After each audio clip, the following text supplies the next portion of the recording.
conjunta durante este año 2021. En esta reunión en particular contamos con la presencia del doctor Paulo Botta, quien se referirá a la situación en Medio Oriente, entre la nueva administración de Biden y los viejos problemas irresueltos. Contamos con el currículum del doctor Paulo Botta. Su formación es doctor de la Universidad Complutense de Madrid, España. Tiene diploma de estudios avanzados por la Universidad Complutense de Madrid. Es licenciado de Relaciones Internacionales por la Universidad Católica de Córdoba. Tiene diploma de Lengua Árabe por el Centro Educacional de Lengua Árabe para Extranjeros del Ministerio de Educación Superior de la República Árabe de Egipto, El Cairo, Egipto, 2002. Su actividad docente con filiación institucional, profesor protitular de la Universidad Católica Argentina Santa María de los Buenos Aires, director del Programa Ejecutivo en Medio Oriente Contemporáneo, profesor titular de la Universidad de El Salvador, Escuela de Estudios Orientales, profesor de la Escuela Superior de Guerra Conjunta de las Fuerzas Armadas, director del Observatorio Militar de Medio Oriente.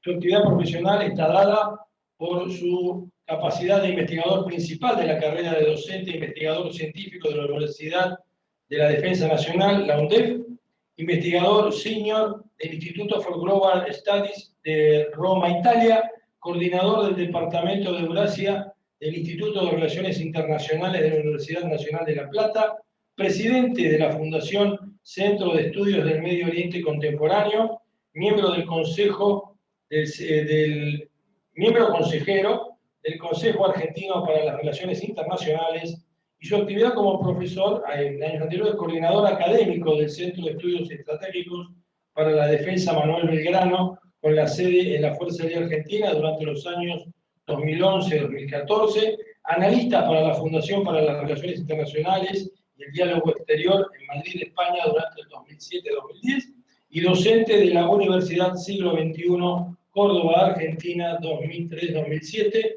Para nosotros es un honor poder contar nuevamente con el doctor Botta, no solamente en nuestras aulas, en nuestros claustros, sino también en este ciclo de conferencias, como hemos hecho el año pasado, que también ha sido otra de las conferencias que el público a través de Internet nos ha solicitado que lo convoquemos nuevamente para esta temática de Medio Oriente que es de tanto interés en el país y en realidad en el mundo global.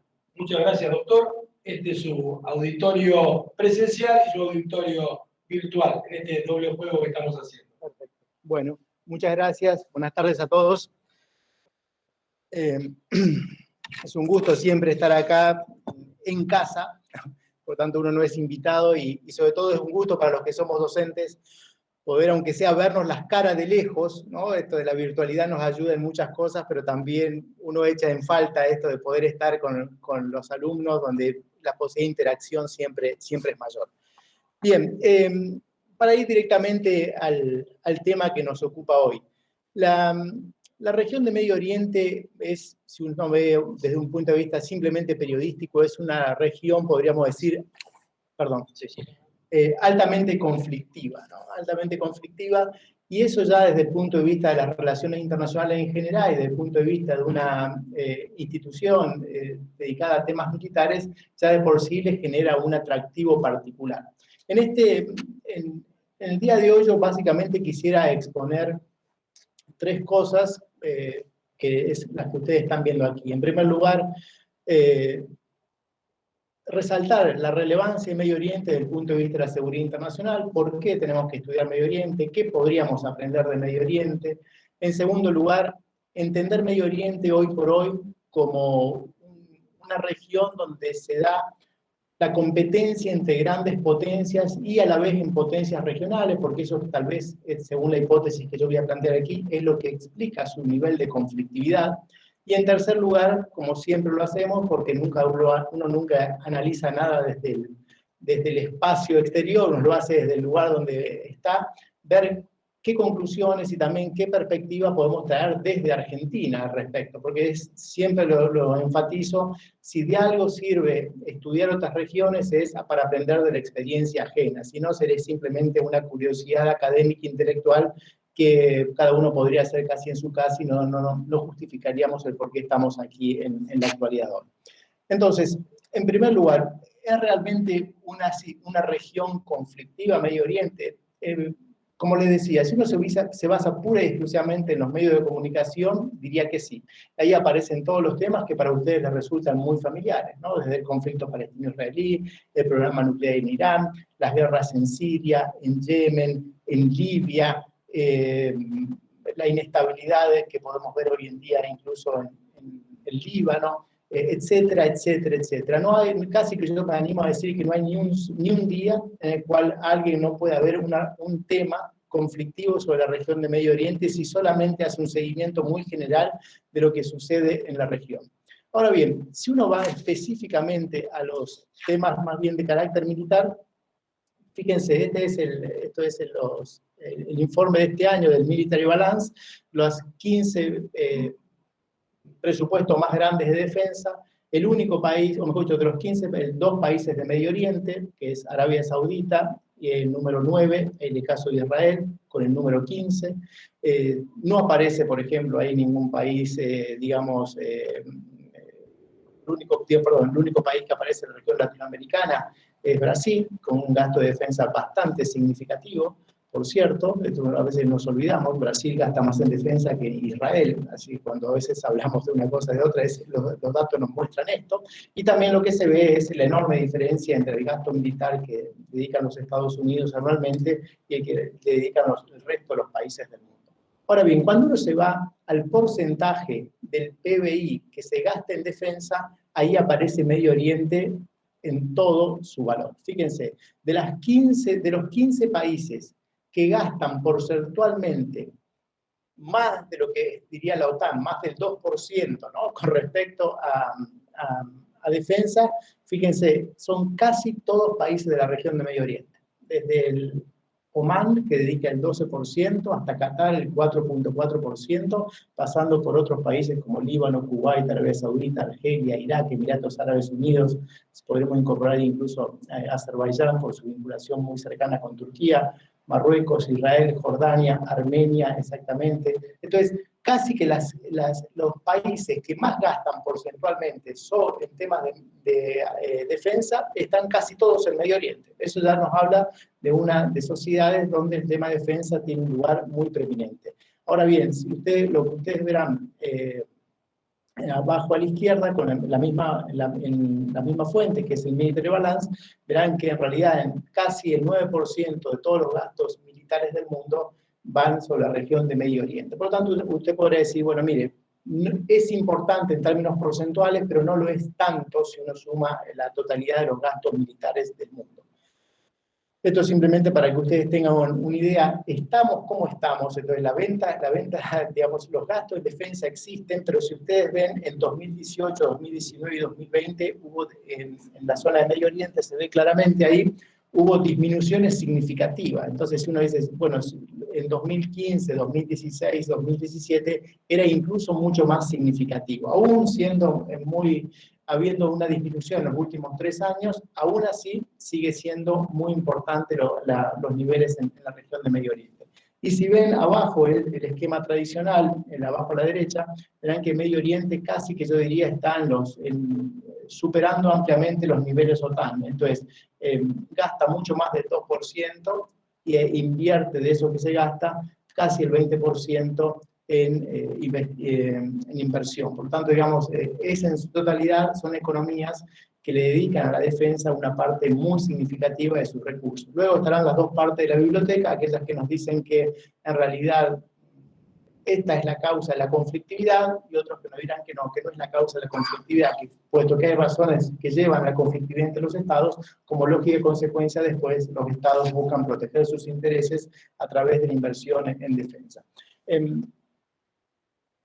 Si vamos a otro tema que creo que se los planteo porque creo que es central para la hipótesis que les voy a exponer hoy a ustedes, cuando vemos quiénes son los países del mundo que más exportan en armamento, sigue teniendo, esto se publicó la semana pasada en los datos actualizados de CIPRI, Estados Unidos sigue acaparando casi el 40% de la totalidad de ventas a nivel global, ¿sí? Pero si vemos aquí, entre los principales países que exportan armamento, fíjense, en todos los países siempre su primer, segundo o tercer cliente es un estado de Medio Oriente. Para Estados Unidos, en el periodo 2016-2020, Arabia Saudita es su primer cliente. Para Rusia, su tercer cliente es Argelia. Para Francia, su segundo y tercer cliente corresponden a Egipto y Qatar. Para Alemania, su segundo y tercer cliente son Argelia y Egipto, y así podríamos seguir, ¿no? Entonces, los países que más venden cuentan todos, sin excepción, entre sus grandes clientes a países de Medio Oriente. Y además, si vemos específicamente la modificación que ha habido entre los periodos de 5 años que mide CIPRI, fíjense, lo van a ver aquí, perdón, se los adelanto. Arabia Saudita entre el 2016 ha representado el 11% de todas las importaciones de ventas de armamento a nivel global, cuando en el periodo anterior, 2011-2015, representaba el 7%, ¿no? Entonces tenemos, las grandes potencias están todas involucradas, por lo menos en ventas de armamento. No hay ni una de las grandes potencias que no esté involucrada directamente con algunos clientes en la región. Y si vemos acá los 15 países que más han importado armamentos en los últimos 4 años, verán que casi es un listado de todos los países de la región de Medio Oriente. Por lo tanto, no solamente que dedica una parte importante de su Producto Interno Bruto, sino que además cuando hablamos de adquisiciones tienen todos vínculos con las grandes potencias, y además cuando hablamos de adquisiciones representan todos los países de Medio Oriente casi el 30% de todas las adquisiciones mundiales de armamento. ¿Sí? Si todo lo que se vende, el 30% está representado por estos países. Ahora sí nos ponemos un poco más en tema y exactamente qué podemos sacar en términos políticos, más allá de estos datos estadísticos, con respecto a qué es lo que está sucediendo en Medio Oriente. Y aquí este dato creo que es muy interesante. Fíjense, aquí vemos básicamente quiénes son los principales vendedores de armas a los distintos países de la región. Y verán que los estados árabes, a excepción de Egipto, si no vemos Qatar y Arabia Saudita, su gran fuente de armamento es Estados Unidos. En el caso de Turquía, sigue siendo Estados Unidos, pero con un porcentaje muy importante de la Federación de Rusia. Irak es casi una situación muy, muy atípica, porque Irak tiene tiene vinculaciones con tanto Estados Unidos como la Federación de Rusia, y luego verán los dos casos que yo diría son extremos. En el caso de Israel, donde la mayoría de sus vinculaciones, por no decir casi todas, vienen del lado norteamericano, mientras que ustedes verán en el caso iraní, ninguna, obviamente, por razones que son de público conocimiento, viene al lado norteamericano. Por lo tanto, el primer dato que podemos sacar aquí en términos de competencia entre las grandes potencias, ¿no? Esta semana todo el mundo está hablando de la nueva estrategia explicitada por el Reino Unido, la semana pasada la nueva estrategia interina que ha explicitado el gobierno norteamericano, etcétera, etcétera. En estos últimos días tenemos muchas noticias que nos dicen exactamente lo mismo. Todos dicen que estamos ante un contexto internacional regido por la competencia entre las grandes potencias. No hay ni uno de los grandes estados que diga que no estamos en un contexto de competencia, ¿sí? El Reino Unido lo acaba de decir hace pocas horas en su nueva publicación, Estados Unidos lo acaba de decir en la publicación del presidente Biden, también lo reconocen así otras potencias europeas, todos dicen lo mismo, estamos en un contexto de competencia. Y esto en primer lugar, que obviamente es la primera de los datos que para mí es muy significativo. Uno de los elementos que profundiza las diferencias existentes en la región de Medio Oriente es la competencia entre las grandes potencias. Por lo tanto, no podemos pensar en la región de Medio Oriente como separada de ese contexto general. Y eso hace que obviamente vean lo que se refleja aquí simplemente en adquisiciones. Y es, algunos van a ir con uno, otros van a ir con otro, otros van a querer estar con todos, pero en realidad la competencia está. No hay ninguna región donde podamos ver de manera tan clara hoy por hoy cómo las grandes potencias llevan cada una de ellas su estrategia de inserción, de vinculación y de atracción hacia las regiones, hacia los países como lo vemos hoy en día en Medio Oriente. Por lo tanto, ese es el dato primero más significativo. Sí que hay mucha venta de armamento, pero también eso no es, digamos, la consecuencia. Eso es eso es la consecuencia de lo que vemos, que es la competencia entre las grandes potencias. Y aquí vemos algo que creo que es muy importante, y es Cada una de estas potencias, y vamos a tomar simplemente tres, los Estados Unidos de América, la Federación de Rusia y la República Popular China, han generado estrategias distintas en cuanto a sus vinculaciones con la región, que no son privativas de Medio Oriente, pero sí es donde las vemos en toda su esplendor. Lo voy a decir de una manera muy simple, pero luego, si quiere, podemos entrar más en detalles. En primer lugar, la política exterior norteamericana en Medio Oriente es lo que yo llamaría una política tradicional. Tiene identificados amigos y tiene identificados enemigos y organiza sus vínculos con la región de esa manera. Hay algunos que son amigos, otros que no son tanto, y en función de eso organiza sus vínculos con los países de la región. La Federación de Rusia tiene una estrategia totalmente distinta. Rusia se caracteriza por, lo decimos nosotros de esta manera más coloquial, hablar con todos, ¿sí? No hay ninguna. La semana pasada el ministro de Relaciones Exteriores, Lavrov, estuvo en la región del Golfo. Unos días antes se trató de relanzar el proceso de paz en Siria y Rusia está de esa manera sentada junto con Turquía y con Irán. Hace pocas horas el ministro de Asuntos Exteriores también de Rusia ha dicho público que tiene su voluntad de mediar entre israelíes y palestinos. El primer ministro Netanyahu ha visitado más veces al presidente Putin que al presidente norteamericano. Por tanto, digamos, la estrategia rusa tiene otro sentido, y es hablan con todos. Mientras que en última instancia la estrategia de la República Popular China, hasta ahora lo que vemos es una estrategia mucho más medida, en el sentido de que se centra básicamente en hacer negocios y luego lleva su producto estrella, su propuesta estrella, como ustedes quieran denominarlo, que es este proyecto OBOR, la nueva ruta de la seda, donde se trata básicamente de un conjunto de inversiones de transporte multimodal que genera muchas otras preguntas de seguridad. Lo planteo simplemente como un pie de página. Las preguntas que se plantean son: ¿esta infraestructura se va a construir en base a las necesidades de desarrollo del país o va a ser simplemente en base a las necesidades logísticas chinas? Nosotros los argentinos tenemos la experiencia de los ferrocarriles ingleses, ¿no? Sería más o menos lo mismo, ¿no? ¿Esto va a tener para vincular más al país o en función de los intereses foráneos? La segunda pregunta que viene es, bien, ¿quién lo va a financiar? ¿Sí? Y la pregunta que está vinculada a eso es cómo van a recuperar el dinero, ¿no? Porque nadie financia algo sin ninguna expectativa de recuperarlo. Y la tercera, que está comenzando a tomar forma, sobre todo en los países de Asia Central, es si alguien invierte en algo que es importante para su infraestructura y su desarrollo comercial, si alguien financia esa inversión, ¿es que acaso el día de mañana no va a estar dispuesto o no va a estar, dispuesto a protegerlo ante una situación de estabilidad? Y entonces por eso comenzamos a ver cada vez más capacidades de proyección de las Fuerzas Armadas de la República Popular de China, donde no se trata simplemente de un ejercicio de protección de su infraestructura en el exterior. Lo digo así.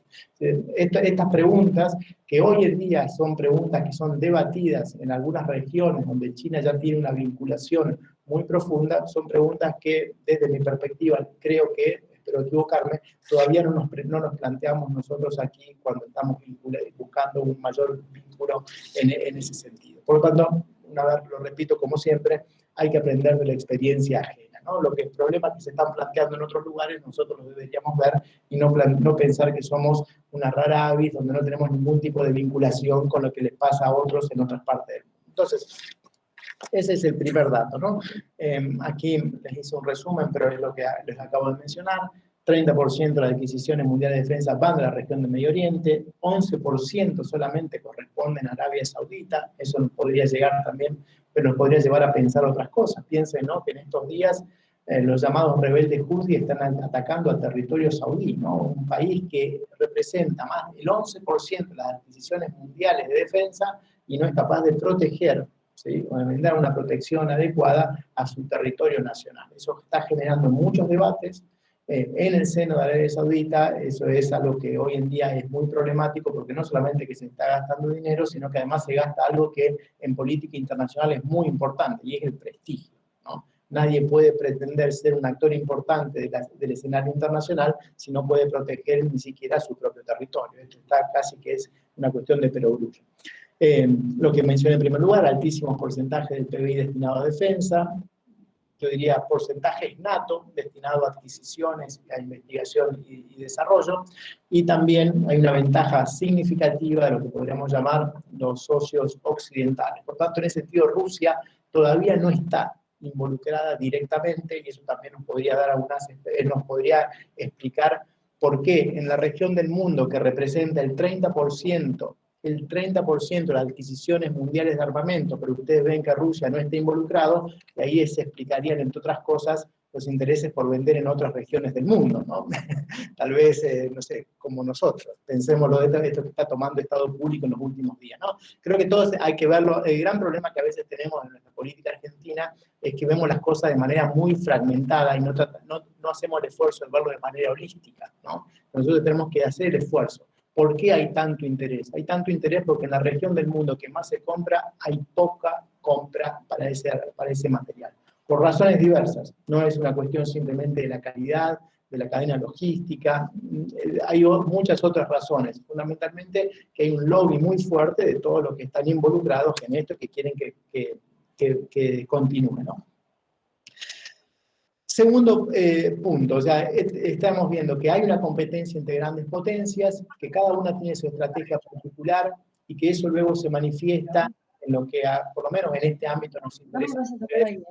Cómo se manifiesta la influencia en términos militares. En una parte, después si quiere podemos ingresar en otras que tienen que ver con ejercicios militares combinados, con la presencia de tropas extranjeras y muchas otras cuestiones intercambios a nivel académico que son muy significativos, etcétera, etcétera.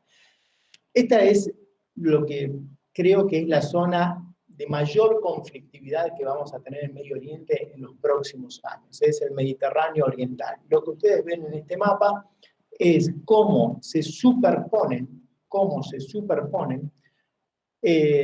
las zonas económicas exclusivas de todos los países de la región, ¿no? Entonces, que además, esto no dejaría de ser, yo casi diría, una curiosidad desde el punto de vista geográfico, si no fuera porque en los últimos 10 años se han encontrado cada vez más, enormes yacimientos de gas muy fácilmente explotables en esta región. Ustedes ven ahí Calipso, Zohar, Tamar, Leviatán, Afrodita, los grandes campos que están modificando la estructura geopolítica de la región. Por ejemplo, Israel va camino a ser un exportador neto de energía, ¿no? Con lo cual cambiaría también su ecuación. Piensen en un Estado que en casi toda su historia ha sido un importador neto de energía, ahora se va a convertir en un exportador neto de energía. Tenemos posiciones como las de Turquía, Grecia, Egipto, Turquía, Libia, donde se superponen los reclamos de zona económica exclusiva de cada uno de estos estados. Eso le está agregando muchísima conflictividad a la región, eso está disparando una verdadera, yo diría, carrera naval en la región. La región del Mediterráneo Oriental está llegando a los niveles, por ejemplo, solamente si uno considera el arma submarina, si uno ve en la calidad, en el sentido de lo que es moderno, ¿no? Los componentes nuevos, y la cantidad y la calidad, los niveles están rápidamente en los próximos años, van a superar abiertamente lo que veíamos en la época de la Guerra Fría, ¿no? Y además, un dato que para mí siempre lo resalto cuando hablamos de este tema, que es muy significativo, hay un actor que está con todos, que es Thyssen. Thyssen es la fuente de los submarinos de Egipto, de Turquía, de Israel, de Grecia. Por lo tanto, creo que en alguna vez Argentina, cuando tomó la decisión hace varias décadas, no se había equivocado tanto, ¿sí? Como acá creo que está uno de los submarinistas, que curso que el otro día hablábamos de ese tema, pero bueno, se ve claramente que en la región del Mediterráneo Oriental es una región que va a ser, vamos a tener una presencia intensiva del arma submarina. Eso ya lo estamos viendo y seguramente en los próximos años seguirá viéndose. Hay dos formas desde el punto de vista de la política internacional de ver los recursos. Una forma de ver los recursos es un problema. ¿Por qué? Porque cada uno quiere agarrarse una parte de los recursos y eso va a generar mayor conflictividad. Es casi, yo diría, una posición muy general y aceptable. Pero hay otra forma de verlo en el Medio Oriente y es: los recursos pueden ser la mejor manera de vincular a estados que tienen altos niveles de conflictividad. Piensen que, por ejemplo, los acuerdos de Camp David del año 78-79 entre Israel y la República Árabe de Egipto no hubieran sido lo que han sido y no hubieran asegurado la estabilidad en esa frontera si no hubiera sido por la vinculación energética que se estableció entre esos dos estados.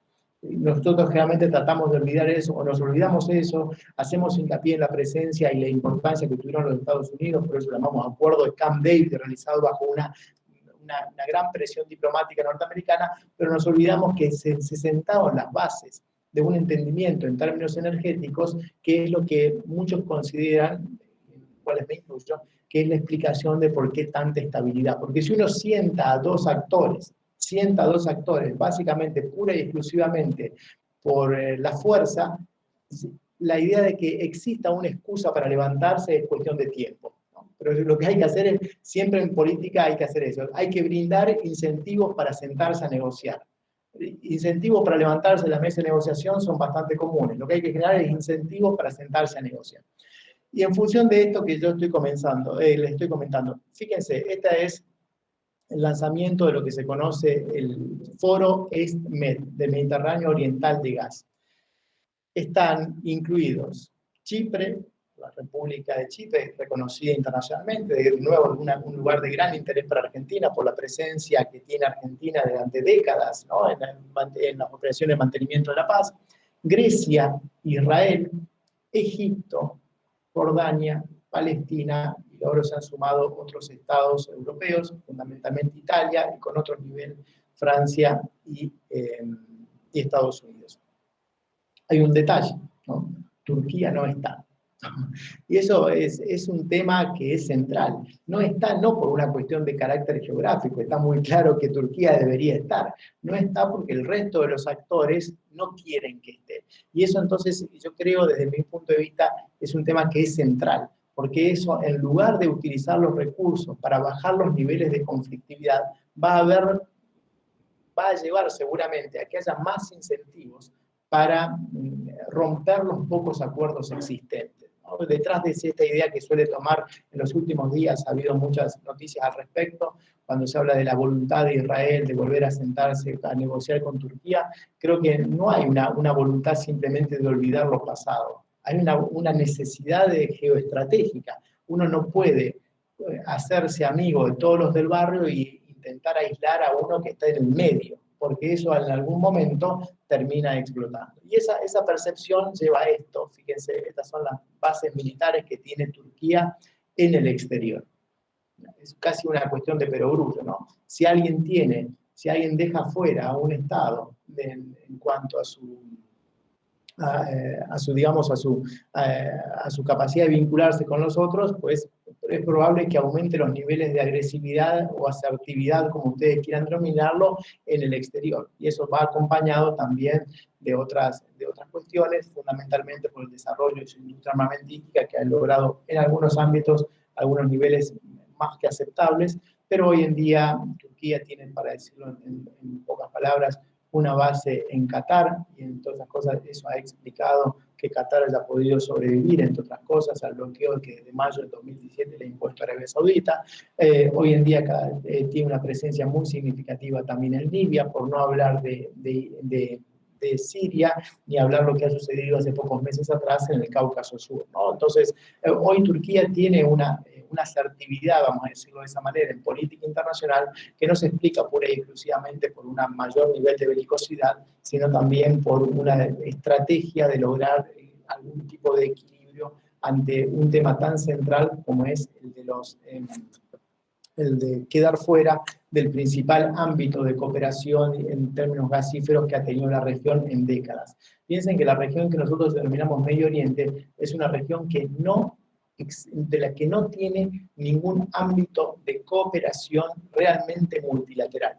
Donde están unos incluidos, no están otros. Donde está la Liga Árabe, obviamente, por supuesto que no está ni Israel, ni Irán, ni Turquía. En los países del Consejo de Cooperación del Golfo fue pensado básicamente como una oposición a Irán.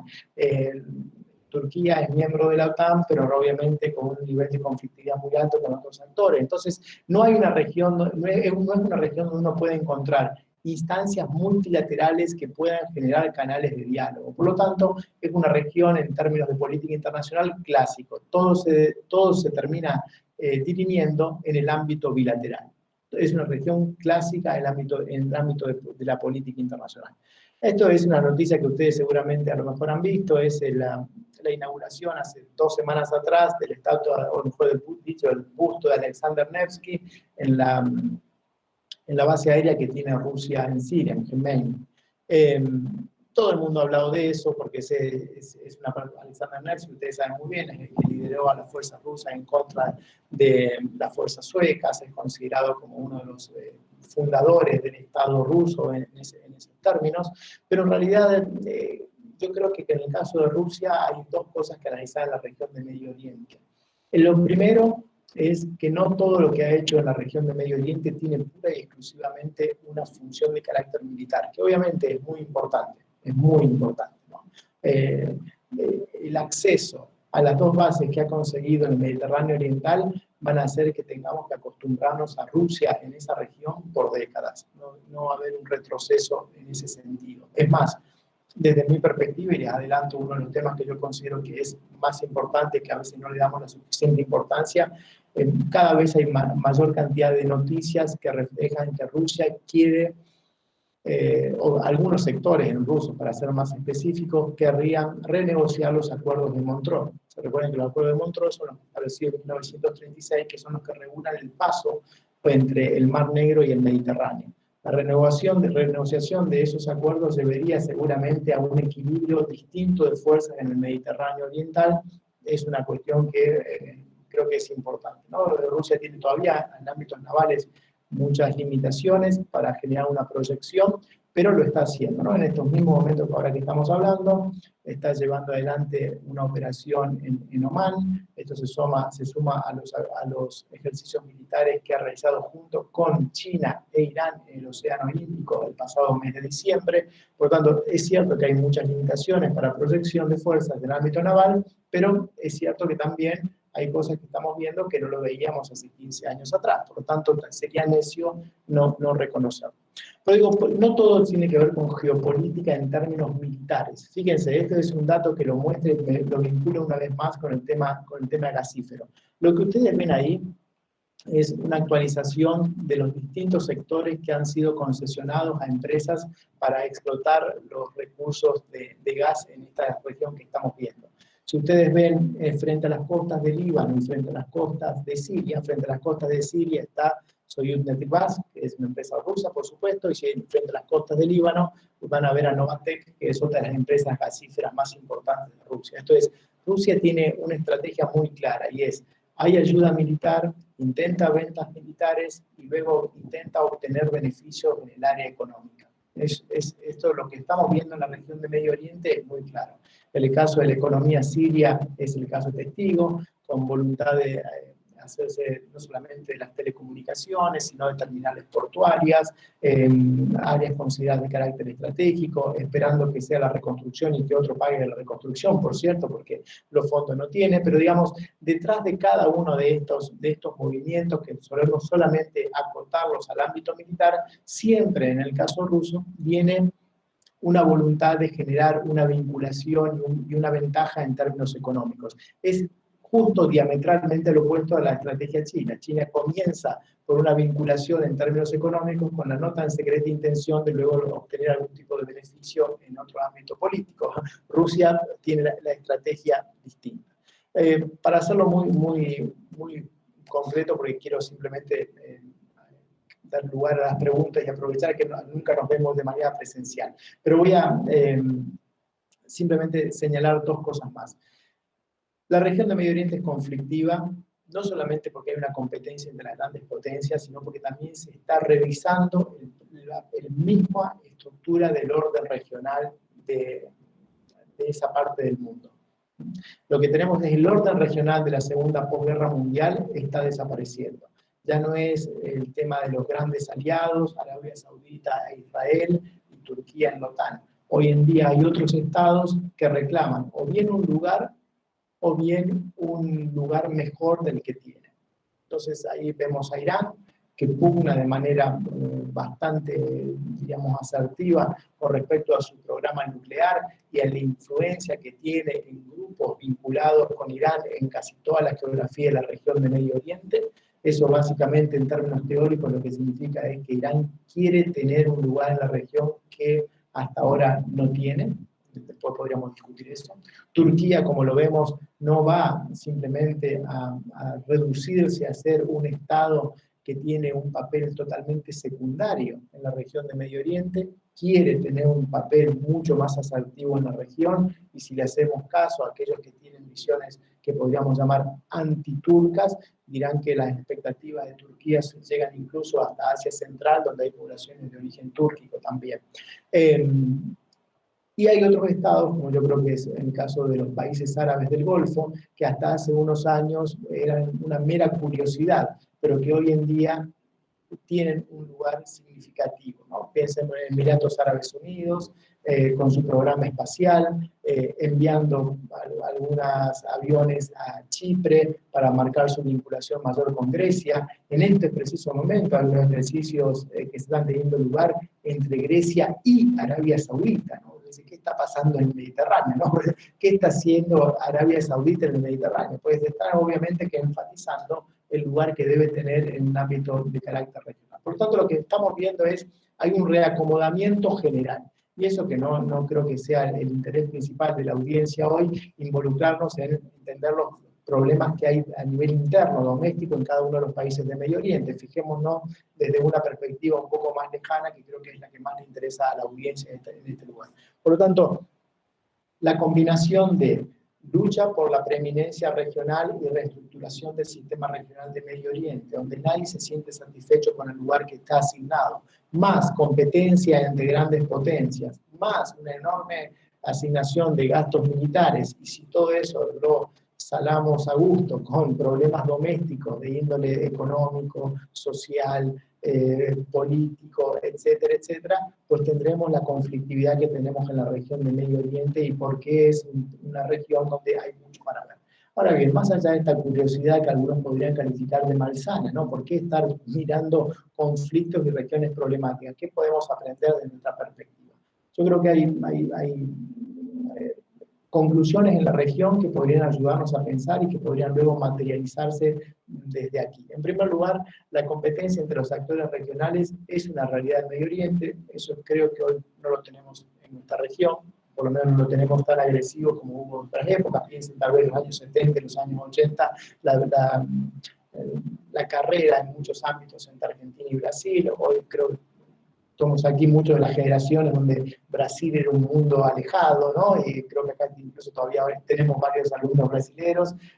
Para los chicos de 20 años, eso de que Brasil era un mundo alejado, que había que pedir visa y esas cosas, les suena cosa de otro mundo, ¿no? Pero nosotros cuando éramos chicos, esa era una realidad, ¿no? El tema de las trochas, los ferrocarriles, las diferencias, bueno, cosas que creo que en ese sentido hemos avanzado y no tenemos. La competencia entre actores externos que se ve de manera muy clara en Medio Oriente, sí. Y en América Latina, en Iberoamérica, por supuesto. Creo que la competencia es el gran dato estructural de nuestra región en estos años. Y ahí creo que es importante que veamos no cómo lo percibimos nosotros, sino cómo lo perciben las grandes potencias, ¿no? Tanto los documentos norteamericanos, como algunos documentos, los libros blancos que ha hecho público la República Popular de China, como este mismo documento que ha hecho público también el Reino Unido, nos muestran que la competencia es una realidad, y la competencia no va a desaparecer por más que nosotros creamos que no hay competencia, ¿no? ¿Por qué? Porque no somos los actores centrales. Hay otros que son los actores centrales que perciben a la región también como un ámbito de competencia global. Por lo tanto, yo creo que ahí hay que verlo. El tercero de los datos que creo que es muy significativo en Medio Oriente, y es una corriente de militarización en el sentido de cómo se solucionan los conflictos. Al no haber ámbitos de solución, o mejor dicho, al no haber ámbitos donde los países pueden generar de manera multilateral soluciones, al existir diferencias muy significativas en cuanto a las percepciones, la militarización termina siendo la principal base de negociación. ¿no? Eso es una realidad, piensa en lo que está sucediendo en todos estos países de la región, y los problemas que hay simplemente para solucionar desde el punto de vista negociado dos de los temas más clásicos, hoy en día clásico de la región, como es el conflicto árabe-israelí. ¿Quién se acuerda cuándo fue la última vez que realmente árabes e israelíes se sentaron a la mesa de negociación con una expectativa de solución real? Y los problemas que se están generando para que se vuelvan a sentar a la mesa Estados Unidos y la República Islámica de Irán. Entonces, los ámbitos de negociación brillan por su ausencia. Por lo tanto, quedan los estados siempre tendientes a fortalecer sus ámbitos de militarización. ¿Qué podemos ver aquí en Argentina? Y con esto voy a concluir mi exposición. En primer lugar, lo que nos muestra la región del Medio Oriente es que hay una enorme dificultad por parte de los estados cuando estamos en un contexto de competencia integrantes potencias por mantenerse al margen. Uno puede vincularse con todos los estados, puede generar ámbitos multilaterales, puede intentar generar ámbitos de cooperación con todos los estados, pero es muy difícil que alguien un estado pueda mantenerse al margen puramente. Y en política exterior, como siempre lo comentamos en las clases, casi que no hay políticas exteriores bilaterales. Todas las relaciones de un Estado con otro terminan influyendo en mayor o menor medida en los vínculos con otro Estado, ¿no? Entonces, pensemos, ¿no? Fíjense, un tema que discutíamos los otros días en clase. El documento de la estrategia interina de seguridad que acaba de publicar el gobierno norteamericano dice que China es un competidor global y Rusia es un estado con capacidad disruptiva. No estar en el mismo nivel en términos de expectativas, pero sí que se ven como algo negativo. Pensemos lo que ha sucedido con el caso de Turquía con la decisión de comprar el sistema S-400 de defensa antiaérea que ha quedado fuera del sistema del avión de quinta generación, el F-35, ¿no? Y luego ahora tratemos de analizarlo desde nuestra perspectiva. Nosotros creemos realmente que podríamos, no sé, virar hacia una adquisición con otro de las grandes potencias sin que eso tenga consecuencias en otros ámbitos. Me parece que en un contexto de competencia entre grandes potencias sería bastante naif pensar que van a ir por un lado el acuerdo con el Fondo Monetario, por otro lado acuerdo, no sé, con la Unión Europea, por otro lado acuerdos militares con otro Estado. La separación es analítica, pero no es real. La política se hace poniendo todos los temas sobre la mesa, los temas que a uno le interesa, los temas donde uno puede tener una base para negociar y no sacando los temas incómodos, por el contrario, los demás tratan de poner los temas para vincularlos unos con otros. ¿Vos querés esto? Pues nada, entonces dame esto. No se secan, no dicen, no, mire, estamos hablando de otra cosa, de esto no me hablen. En segundo lugar, lo que se ve de nuevo en Medio Oriente, y particularmente en el Mediterráneo Oriental, yo creo que hay una creciente importancia de los medios navales, lo que se les adelantaba, hay los procesos de modernización, fundamentalmente en temas de submarinos, es algo que está avanzando. Después hay otros ámbitos, pero piensen tal vez en Egipto. Egipto es un país que ha desarrollado seguramente casi la armada más importante de esta región, y si ustedes después ven las estadísticas, no lo mencioné por cuestión de tiempo, pero tiene aumentos de inversión en términos navales que superan ampliamente el 80-90% en esos periodos de 5 años, ¿no? Por lo tanto, digamos que estamos hablando de inversiones en serio, ¿no? El Mar Rojo, otro de los lugares de un país central para Egipto, sigue estando ahí. Probablemente ustedes lo hayan visto en las noticias. El gobierno ruso oficialmente ha indicado que va a tener una parte designada para embarcaciones rusas en el territorio, en las costas de Sudán, en el Mar Rojo. Por lo tanto, ahí de nuevo vemos cómo los medios navales que en esta región van a tener gran preeminencia en el futuro cercano. Y el otro elemento que creo que también es muy significativo, porque lo hemos visto en Irak, en Siria, en Libia y ahora en Armenia y Azerbaiyán, es el uso intensivo de drones, ¿no? Esto va de la mano básicamente con las nuevas capacidades que brindan las tecnologías que no brindaban hace a lo mejor 10 o 15 años atrás. Las nuevas tecnologías, la integración de datos, inteligencia artificial, automatización, etcétera, etcétera, están permitiendo cosas que hubiéramos creído que eran de ciencia ficción.